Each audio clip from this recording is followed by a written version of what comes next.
everybody, and you're very welcome to the greenhouse at Darver House in Jenkinstown.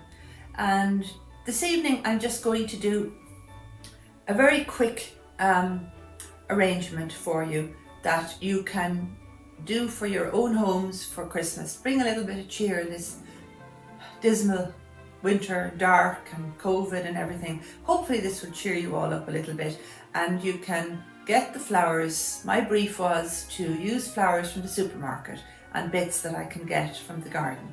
So that's what I'm going to do this evening. But for people who might have never done a flower arrangement, I'm going to start right back at the basics and show you how you begin, so that you can, it's like making a cake. You have to have the ingredients before you can put it together. So we're going to go through all the ingredients. Now I have an old flower pot saucer here, or this is one of the containers that are made for flower arranging. It's called a square round and it holds 1/3 of a block of floral foam. Now this is floral foam which is has been soaked by sitting it in a basin of water, letting it sink and then taking it out and sealing it in a plastic bag. And you can do this with your oasis and cut off the piece you need, seal the rest of it in the plastic bag and then use it whenever you wish afterwards. But don't let it dry out because it doesn't reabsorb water. Now these are blocks of floral foam. Oasis is just one of the brand names. Has 3 little divisions on the top of it, 3 lines. So I'm going to take 1/3 of this and I'm going to cut it straight down with my knife. I'm putting the other piece back in the bag. We'll put that away. So I have 1/3 of a block of Oasis which fits very neatly into that little container. Now these containers are available in garden centres, flower shops, wherever you are.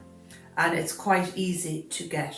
Now the next thing I'm going to use is this anchor tape, we call it. This is a thin anchor tape which is used to secure the floral foam into the dish. And it's green and it's waterproof, so I'm just going to put a little piece of that over the top, that if you were doing these for a gift for somebody, that make sure it wouldn't fall out on the way. Now if you're doing something in a glass dish, there's also a clear variety of that which is very good.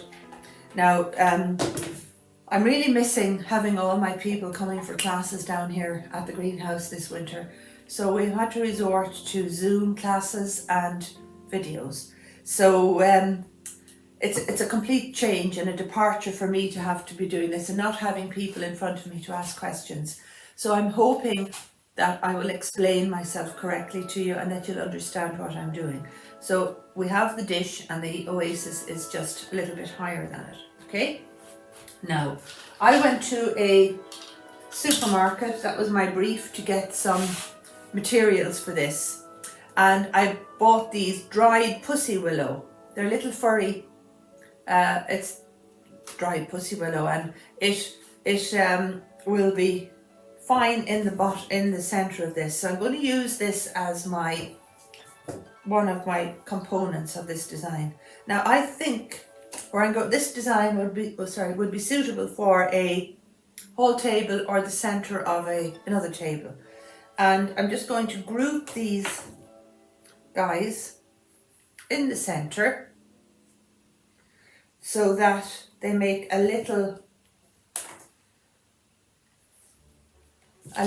upward strong line. There's 6 of them in the packet. Now I should have kept the prices. I don't think they were very expensive. And after Christmas you could take these out and you could store them until next year. Willow grows very easily from a cutting, but these I think are way beyond growing because I think they're so dried. Now we just have that upward line. I'm not sure if you can see that now, okay? So that's one piece. Then I went out to the garden and I picked some foliage. I have this lovely golden conifer called Thuja zebrina, which has a lovely scent, very good lasting. I I make the Christmas wreaths here, so I make them from scratch with bases. So this is the non-shed Christmas tree, the lovely blue Abies nobilis, so that's very good to last. I have some of that. I have some lovely wild ivy berries from the growing in the ditch with the lovely black berries on them. I have some nice holly, golden holly. It hasn't got any berries because it's male holly. So I'm going to cheat. And I'm going to use Catoniaster berries. This is Catoniasticornubia, which is a beautiful big tree. Well, it's about 18 feet high, large shrub, small tree, which has absolutely masses and masses of berries on it this year. So it's a little bit Christmassy. And we can add it in and it just gives that nice red colour. So there we have that. Now next I'm going to put in some of the non-shed Christmas tree. And if you don't have this, any other conifer will do. But saying that, you can go to your Christmas tree seller and you can speak very nicely to them and they might give you some of the bottom branches. Now for anybody who hasn't done flower arranging before, it's very important to clean the stem end from your stem so that it doesn't break your oasis when you put it in. So we're just going to put a piece there. And then I want to get a nice piece that has a nice shape. I'm going to get another bit, clean it off. One thing I will say is by the time Christmas comes, I don't have a nail or a finger left. So anybody in the manicure business would not like to see me come in because they would have a mammoth task in trying to fix me. So I just have to hide the hands. Now, I don't know if you can see that. Now I'm just going to turn it up. So we just have a circular design. Now with the little bits that are still left, I'm just going to cut those off. Oh, the smell is really nice. It's very, it really says Christmas, this non-shed Christmas tree. Now there is another type of Christmas tree called the Nordman, which is the most common one now that's been sold. And it's perfectly good for doing this. But I prefer the colour of this Abies nobilis. So that's that. But you can use any greenery you have in your garden. Okay, so we have it just filled around like that. Okay, now I must watch my clock. Now into this, what else did I get in the supermarket? I bought these lovely covered spheres with little stars on them. They're styrofoam spheres covered with hessian and little stars painted on them, and I thought they were quite pretty. So I'm going to put some of these down through the centre. Now I'm very mean. I collect all these little sticks because you never know when you're going to need them. Now I cut that one too short, of course, so I'm going to go another bit. And I'm going to put another one up there. And I'll put another one. Just going to step these down. And these are all radiating from the centre of the foam going upwards. They're not sticking in out at angles. So if you have a tight space where you want to put this, this is probably a good design. I'm just going to turn that now so you can see where they are. And I'm going to put one here at the back, low down, so that it kind of covers my oasis. So I'm not sure. Hopefully you can see this now. This is a new departure doing this video with Movie Maker. So I'm not sure on my iPad, so I don't know how it's going to go. Okay, now that's the willow, the spheres and the non-shed Christmas tree. Now we need to put in something else into it. So when I was in the shop, I bought a bunch of beautiful yellow roses, and I bought a packet of chrysanthemums, white chrysanthemums. Oh, this fellow's had a little accident. And one thing, when you bring home flowers that are in cellophane packets from the supermarket, what you do is when you come in home, before you put away shopping, you boil the kettle. You can make yourself a cup of tea as well. And then what you do is you get a bucket and you put about 1/4 of an inch of boiling water in the very bottom of the bucket. And then you take all your flowers out of their plastic sleeves that they're in, and you will notice that on the bottom of most of them there's a little sachet of food. So open that and put it into your water that has been just boiled. Then take, with chrysanthemums especially, you take all the leaves off, because they're the first things to go off when the flowers start to wilt, and they will last much longer. You recut his stem end at an angle and you stand them into that 1/4 of an inch of boiling water, just the stem ends, but make sure you shield their heads from the steam. You do the same with the roses. Take off the leaves and recut them and put them in. And give them a good long drink. Fill it up then when they've counted 30. Sorry, I should have explained. When you put them all in, count to 30. And when you've counted to 30, then fill it up halfway with cold water and put them away in a cool, dark place and let them get a big, big drink of water up their stems, and they will last so much longer.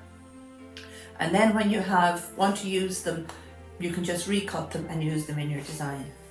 And that's what we do with most flowers. Now, you don't do that with daffodils, tulips or soft stemmed flowers because they don't need that, and they have hollow stems. Certain things prefer to be done with the conditioned that way. That one's a bit too long now. I have to get a different lad. He doesn't want to go in. These flowers can be temperamental at times. I'm going up there now with one. I'm just stepping these now down in between where I put the others. Can you see there now? I'm just going to give it a little twirly around. This isn't really Christmassy yet, but coming up to Christmas, you could do this with red roses. You could do it with gerberas. You could do it on a much bigger scale with lilies. And all these are available everywhere. Flowers are just so freely available now. There is no excuse for not having a nice flower arrangement in your home. Fresh flowers. I really, as I said in the beginning, I really miss meeting and having all my people. And I miss being in the library doing the little classes that I do through the ETB, and I'd like to thank Siobhan and the ETB for inviting us to do this. And hopefully next year we'll get back to the physical classes, and that people can come and share and enjoy the camaraderie and the chat, because that's our motto in flower arranging circles, is friendship through flowers. I'm the chairperson of Kilkenny Flower Club, and we used to meet on the second Thursday of every month in the Spring Hill Hotel. And I really miss the flower club. I miss everybody and meeting with people. Now with the chrysanthemums here, that one has a little damaged ankle on him. Sometimes chrysanthemums have very good cutting value and sometimes they don't. Oh, I have to apologise now. The rain is pounding on the roof, so I hope it's not going to affect the noise, that the noise won't affect the video. So with this one, I need some white flowers up high now. So to do that, I'm going to cut it with some of with the buds. Although these are nearly all the same size. With flower arranging, your smallest flowers normally go to the top of your design. But because these are all the same size, they're going to be the same anyway. I'm just going to put those guys up there and stand back now and have a little peep. And then I'm going to cut it again this way. And I'm going to put that guy in there because he's just that size. I'm going to get another one now. And I'm going to cut that one here. And I'm going to bring him down. I'm going to cut him a little bit shorter. And I'm going to put him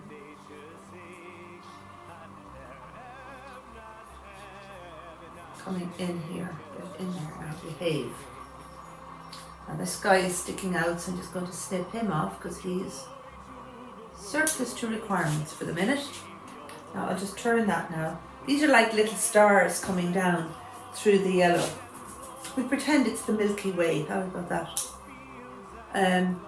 Every time, well, I have a problem with flowers. Every time I do something, I find it hard to do the same thing twice. So, and when you go out and you pick your greenery in the garden, you never know what you're going to come in with. And then you're not sure how the design is going to materialize. You have a vision in your head usually, but sometimes that vision doesn't come to fruition the way you would hope. And then sometimes it's better than you thought. So it's all fun, it's relaxation, it's therapeutic, and it's creative, and it's good fun. So that's what you have to, it's not a competition. We're doing this because we like working with flowers and plant material. Now I'll just turn that now to show you how they're coming around.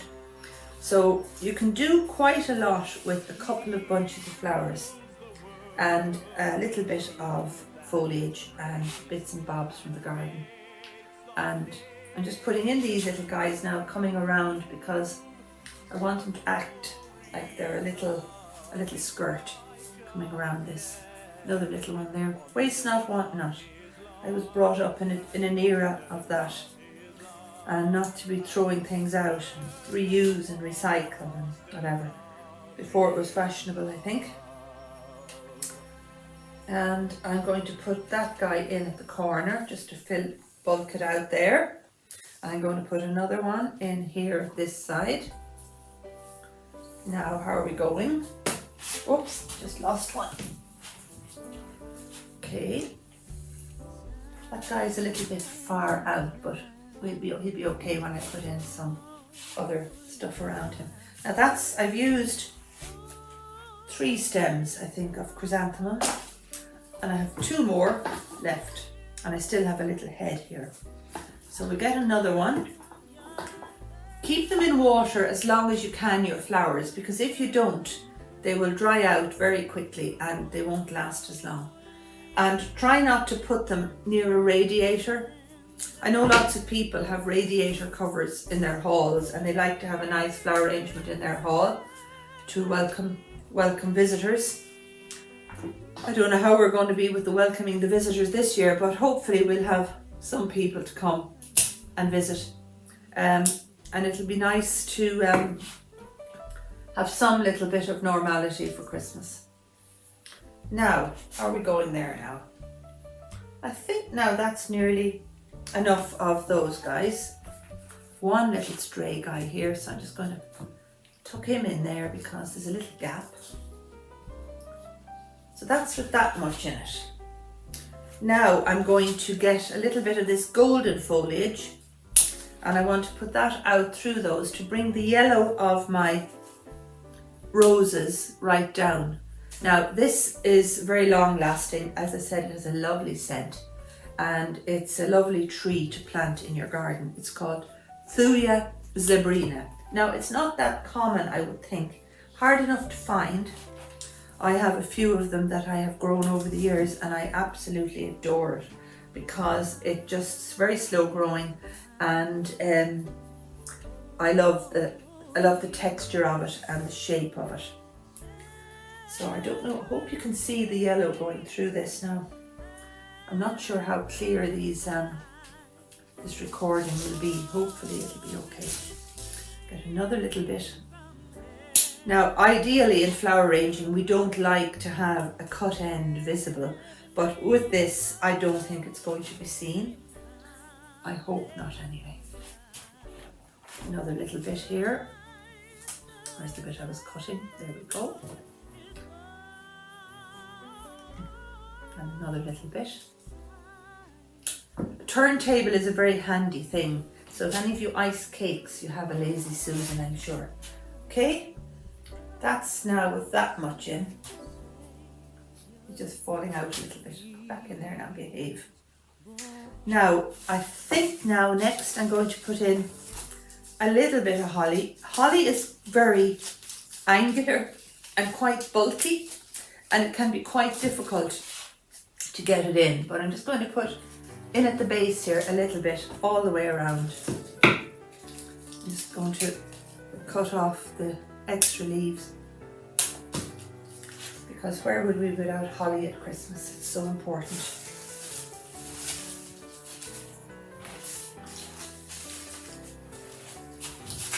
This is a big tree.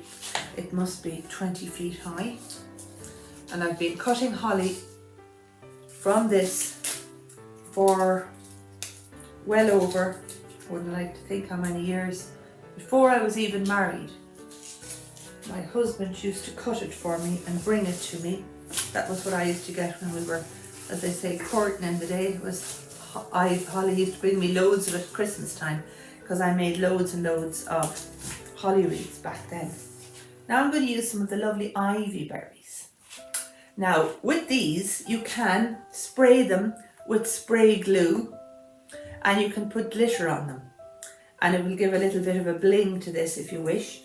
Or the other thing you can do is get shoe whitener that you used to have for doing the runners back in the day, and put a little bit of white shoe whitener on with a little sponge and let it dry, and it'll make it look like snow. That's another little trick. I was off doing a class today now, and I was showing them that, and they thought it was a great trick altogether. But anybody who knows me, has seen me doing that, will know that, because I'm like a broken record telling you all these tricks over the years.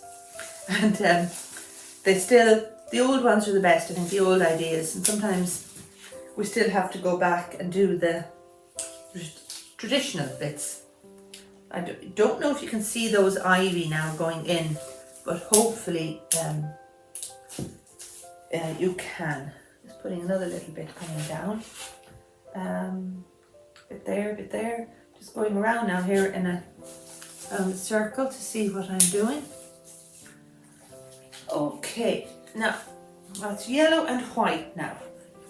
So far. So I'm going to put my greenery into my bucket just to stop it from drying out. And my ivy. And making a mess. And I'm going to, just watching the clock in case it gets too long and you get bored. Make the cup of tea and sit down again and watch it. This is Catoniasticornubia. It's a lovely tree. So I'm going to put a little bit of red in here now, in at the base. Again, anybody who knows me knows I'm superstitious about red and white. So hence the yellow in here and a bit of gold. And I'll probably have to put in something else just to make sure I'm safe. I'm very superstitious about red and white. I had, in one of the classes I was doing when I started teaching when I came to Kilkenny, and I had some nurses in the class, and they were the ones that taught me that, so I learned from them. So hopefully, a lot of people love red and white together. And my little gnomes are red and white. They're here to help me. My garden gnomes. Now, put in another bit of red there at the bottom and a bit around there. Just, I think I saw a spare space here for a bit of red. Okay. Now we're nearly there, because I don't want to put too much in it. Now, because I have red down here at the bottom, there was a whole lot of other bits. Lovely stars, little Rudolphs and other little deer in packets. I think there were, can't remember, they weren't expensive anyway. So I think I like these stars now. I think they might add a little touch of red up high. And we put another one coming down another little bit. Just turn that now and you can see the two stars coming down. They're to bring the red down. And I think I don't need the two reindeers. I think I'm just going to put in these two guys, two Rudolphs at the other side, so that whoever is looking at it will see, have Rudolph at one side and the stars at the other. And we cut off that stick and put him in there. I'll put another Rudolph down at the bottom.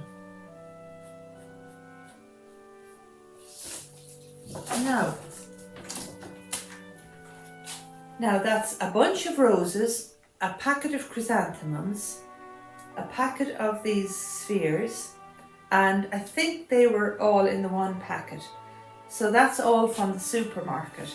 And your little dish. Now you can use a soup dish, a container from the kitchen or whatever for the base.